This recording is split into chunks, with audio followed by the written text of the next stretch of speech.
بسم الله الرحمن الرحيم السلام عليكم ورحمة الله وبركاته كسو دوادا صاحب يال ورك مانتا راديها غاريسا qodobada aan idin hayna waxa ka mid noqon doona dawladda Kenya oo ka baaraandegaysa inay shaqaalaheeda ka mamnuucdo isticmaalka TikTok 17 sarkaal oo loo xiray musuqmaasuq ka dhex jira waaxda socdaalka ee dalka iyo Poland oo sheegtay in Ruushka uu ku soo xadgudbay hawadeeda waa tahay halka dawladda nagala socotaana waa Radio Garissa ku soo dhawaada wararkaas oo faahfaahsan waa 25 bishii saddexaad ee Maarso 2024 wasiirka wasaaradda arrimaha gudaha iyo maamulka qaran Professor Kithure Kindiki ayaa sheegay in golaha amniga qaran uu ka baaraandegayo in shaqaalaha dawladda laga mamnuuci karo inay adeegsadaan barta TikTok ee lagu faafiyo muuqaalada gaagaaban arrintan ayuu wasiirka ka hadlay ama ka sheegay xilli uu hortagay guddiga baarlamaanka waddanka ee u qaabilsan qabashada iyo dhageysiga cabashooyinka dadweynaha waxa uu Kindiki hoosta ka xariiqay in si gaar ah loo eegayo in saraakiisha sare ee dawladda laga mamnuuco inay barta TikTok macluumaad ku faafiyaan iyadoo la tixgelinaya khatarta amni ee ka dhalan karta waxa uu intaasi ku daray inay sidoo kale ka fakarayaan in la soo dhiso ciidamo difaac oo dheeraad ah oo Kenya ka ilaalin doono qatarada dhanka internetka guddiga baarlamaanka ee qaabilsan dhageysiga cabashooyinka ay shacabka soo gudbiyaan ayaa eegaya dacwad uu horgeeyay Bob Ndolo oo doonaya in barta TikTok laga mamnuuco gudaha waddanka Kenya waxa uu soo jeedintiisa u aaneeyay in isticmaalka bartan ay qayb ka qaadanayso in Kenyaanka ay lumiyaan asaaska anshaxa iyo dhaqan wanaaga barasabka ismaamulka Nairobi Johnson Sakaja ayaa dhakhaatiirta shaqo joojinta ku guda jirta u qabtay muddo 12 saacadood ah inay dib ugu laabtaan cisbitaalada ay ka shaqeeyaan waxa uu wacd ku maray in ciddii aan amarkan u hoggaansamin laga qaadi doono tallaabo sharciga waafaqsan oo ah in kuwa kale lagu bedelayo Sakaja ayaa sheegay in dawladda hoose ee ismaamulka Nairobi ay bilowday geedi socodka lagu shaqaaleysiinayo ardayda soo baratay culunta caafimaadka maadaama ay howlwadeenada shaqo joojinta sameynaya ay tani dalbanayaan sidaas awgeedna aysan jirin sabab maangal ah oo ay u sii maqnaan karaan ama ay uga sii maqnaan karaan xarumihii ay ka shaqeynayeen gudoomiyaha Nairobi ayaa sheegay in marka ay dhamaato muddada uu saraakiisha caafimaadka u qabtay in dhakhaatiirta aanu ku sugnayn goobtiisa shaqo loo aqoonsanayo inuu shaqada isaga tagay barasabka ismaamulka Nairobi Johnson Sakaja ayaa arrintan ka hadlay xilli uu kulan la qaatay mas'uuliyiinta ururka dhakhaatiirta dalka ee marka magacooda la soo gaabsho loo yaqaano KMPDU dawladda dhexe ayaa ka dalbatay ansixinta isbedel la soo jeediyay kaasi oo uu qorshuhu ahaa in lagu sameeyo xeerka tacliinta sare ee waddanka tani ayaa timid kadib markii ay arrinkan dood geliyeen qaar ka mid ah xeer dejiyaasha dalka iyo bahda waxbarashada soo jeedintan ayaa ahayd in ardayda ay dawladdu ka bixiso qarashaadka waxbarashada ay kaliya ku biiraan jaamacadaha iyo macadyada dawliga ah halka nidaamka hadda jira uu yahay inay sidoo kale wax ka baran karaan xarumaha gaarka loo leeyahay ee tacliinta sare hogaamiyaha aqlabiyadda baarlamaanka dalka Kimani Ichung'wah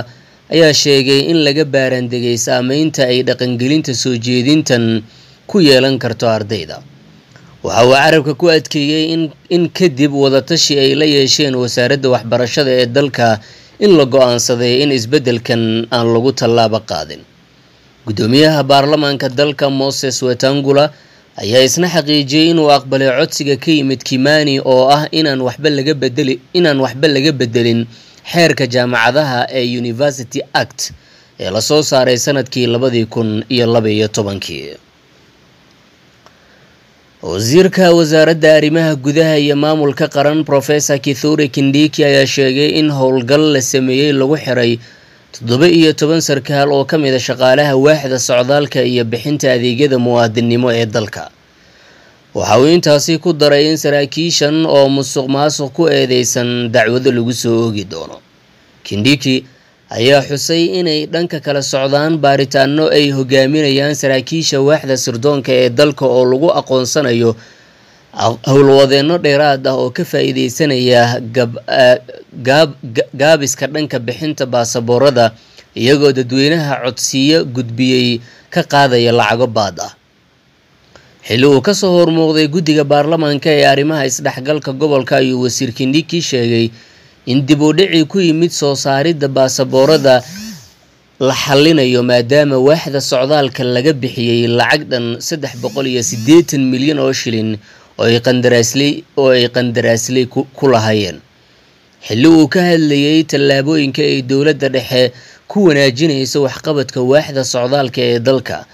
ayuu wasiirku sheegay in 17 sarkaal ee la xiray lagu tuhumayo qaadashada lacago laaluusha halka qaar ka mid ah saraakiisha qaabilsan qandaraasyada meelo kale loo wareejiyey iyadoo uu qorshuhu yahay in qaar ka mid ah saraakiisha ammaanka laga qaado xarunta dhexe ee waaxda ee daarta Nyayo House ee magaalada Nairobi. adeega qaran ee booliiska ayaa meesha ka saaray in badan oo ka mid ah barkontaroolada laga sameeyay wadooyinka. waaxda sida tan sheegtay wasiirka wasaaradda arrimaha gudaha iyo maamulka qaran Professor Kithure Kindiki. wasiirka ayaa laga soo xigtay in barkontarool kale oo istiraatiiji ah ay sii jiri doonaan sababo amni awgood. tani ayuu hoosta ka xariiqay in lagula tacaalayo falal dambiyeedyada abaabulan sida argagixisnimada, tahriibka, kala gudbinta hubka iyo maandooriyaha sharci darrada iyo badeecooyinka kontarobaanka ah. waxa uu wasiirka dhanka kale ka qowmameeyey dib u dhac ku yimid bixinta baasaboorada dalka iyo dukumeentiyada kale ee muhiimka u ah muwaadiniinta. Kindiki ayaa sheegay in si caqabadan loo xalliyo in dowladda ay bixisay 380 milyan oo shilin oo ahayd deyn lagu yeeshay waaxda socdaalka ee dalka. waxa ay lacagtan ka maqneed shirkado waaxda ay qandaraasyo siisay. markana wararka kale ee Soomaalida.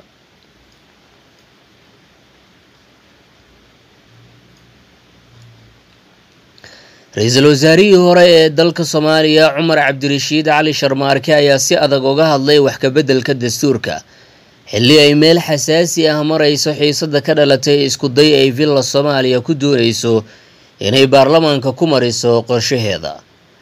ra'iisul wasaarihii hore ayaa ugu horeyn dhaliilay sida ay dowladda Xasan Sheekh u wado arrinta dastuurka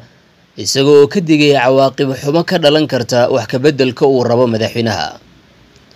dowladda federaalka Soomaaliya waxa ay dabada ka riixaysaa dastuur cusub iyadoo og inuu ka maqan yahay guud ahaan in dadka iska leh lagu wada qanciyo ayuu yiri ra'iisul wasaarihii hore. waxa uu tilmaamay in ficilada madaxda dowladda federaalka ee ku aadan soo saaridda dastuur cusub oo aan heshiis lagu ahayn ay albaabada u furayaan faragelinta beesha caalamka sida uu hadalka u dhigay. sidoo kale waxa uu sheegay in cod baarlamaanka uusan xal u noqon karin xaaladda Soomaaliya isagoona ka digay qalalaaso siyaasadeed oo albaabada u furi kara faragelin shisheeye.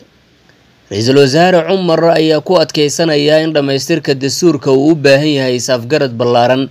balse ay sax ahayn wadada ay ku wada dowladda hadda talada haysa ee uu hogaamiyo madaxweyne Xasan Sheekh.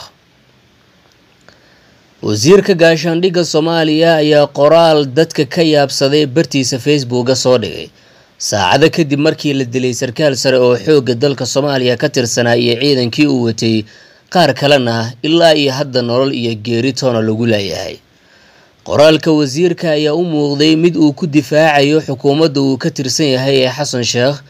kuna mashquulay arrimaha siyaasadda halkii uu xoogga saari lahaa shaqadii loo xil saaray ee wasaaradda gaashaandhigga. sarkaalkii labaad ee ugu sareeyay ciidanka xasilinta caasimadda iyo askar badan ayaa lagu dilay weerar ka dhacay deegaanka Busley ee gobolka Shabeellada Hoose waxayna dadku aad ula yaabeen wasiirka oo soo qoray warar kale xilli tacsida saraakiishaasna ay buux dhaafisay baraha bulshada. wasiirka ayaa qoraalka dadka ka yaabsaday ku yiri niman ku furi doonin yuusan ku rarin horaa loo yiri hadda ebermiya. haddii aragtidooda ka dhiibtay qoraalkan ama dadkii aragtidooda ka dhiibtay qoraalkan ayaa waxay wasiirka u sheegeen in uusan ku mashquulin wararka kale halka tii amnigana ay weli tahay mid dayacan. qoraalkan waxaa la qiyaasay in wasiir jaamac uu ku cabirayay dareenkiisa dooda ka taagan dhamaystirka dastuurka, balse waxa u taallaa shaqo ka baaxad weyntan dastuurka oo dowladda u xil saartay, laakiin dayacaad weyn ay ka muuqato sida dadka ka falceliyay qoraalkiisa ay sheegeen. ugu dambeyn, Poland ayaa sheegtay in axadii shalay ay Ruushka ka dalbadeen inuu sharaxo xadgudub cusub oo hawada sare ah kadib markii gantaal Ruushka laga leeyahay uu ku xadgudbay hawada dalkaas ka tirsan NATO qiyaastii 2 kiiloomitir subaxnimadii Axadda ka hor inta uusan ku laaban Ukraine, sida uu sheegay afhayeen u hadlay ciidamada Poland.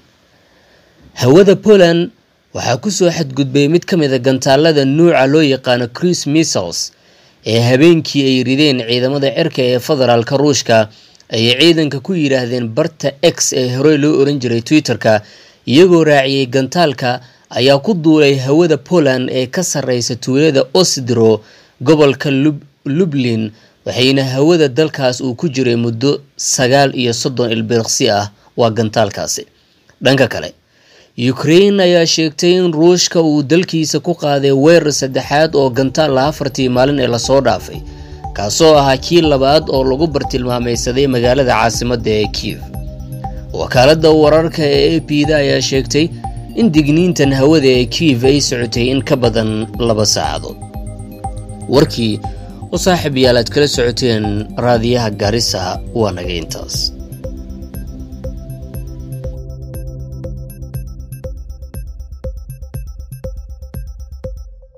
waa tahay halkaad weli nagala socotaana waa Radio Garissa. waxaad ka dhageysan kartaan warbixinada ugu dambeeyay, waraysiyo iyo falanqaynta dhacdooyinka maalin walba.